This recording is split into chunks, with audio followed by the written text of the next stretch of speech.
Well, it didn't take long. The controversy surrounding the MRO and the AFL is back. There were a couple of incidents on the weekend which has got everyone talking, and I'm just gonna do this video to give a little rundown of what I think should have happened and what I think of the decisions made. First of all, before we cover the main topic, let's just quickly go over this hit here on Sam Collins from Buddy Franklin. I'll show the full clip in its entirety with audio. He drives it long. It's a bouncing ball. Franklin's there. He's waiting. He's approaching. He's brushing. A little hip and shoulder. Franklin in that passage of play. A little bit of everything. As he charges at the ball. Is it a glancing blow, or do we need to see another angle here to see?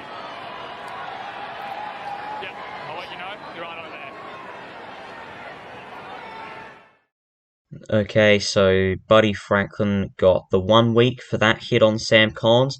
Not really too much to say. I think 1 or 2 weeks was deserved there. He was chasing the footy, however, he did turn his shoulder and chose to bump Collins and got him in the head. Look, I think 1 to 2 weeks was fine for that hit, but it's the next two hits I want to talk about, which I really don't agree with at all. Wins the day. Handballs to Bailey Smith.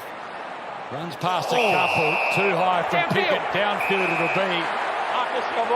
Agricultural from Pickett. To press and get out to a 13-point lead. Margin is 8. Here's the hit.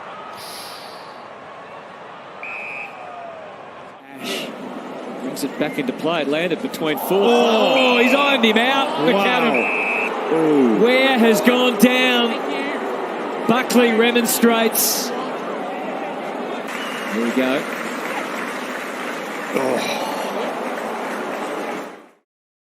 So quite unbelievable, I think it is, that Kozzy Pickett here actually got a shorter suspension than Shane McAdam. I think it was way worse of an incident. I think it was worthy of a lot longer of a suspension than McAdam, but the opposite happened in the end.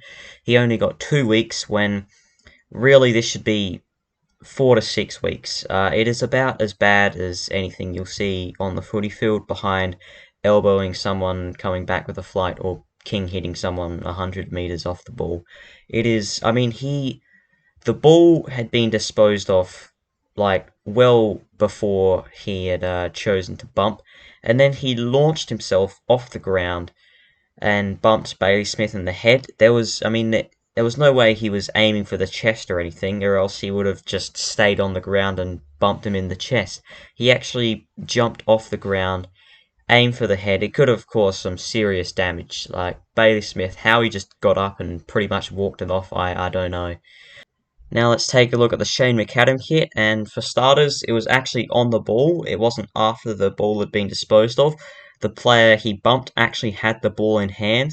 He didn't launch himself off the ground to...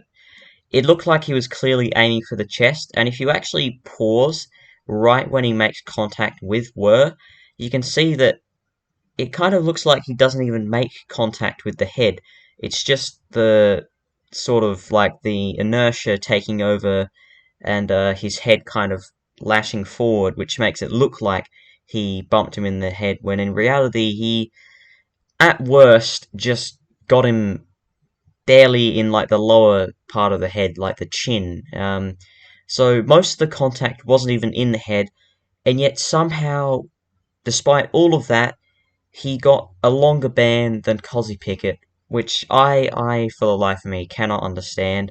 If this gets 3 weeks, then, in my opinion, Kozzy Pickett should be getting like 9 weeks, because that was just so much worse than the Shane McAdam bump, and I really don't understand how the MRO got to that decision.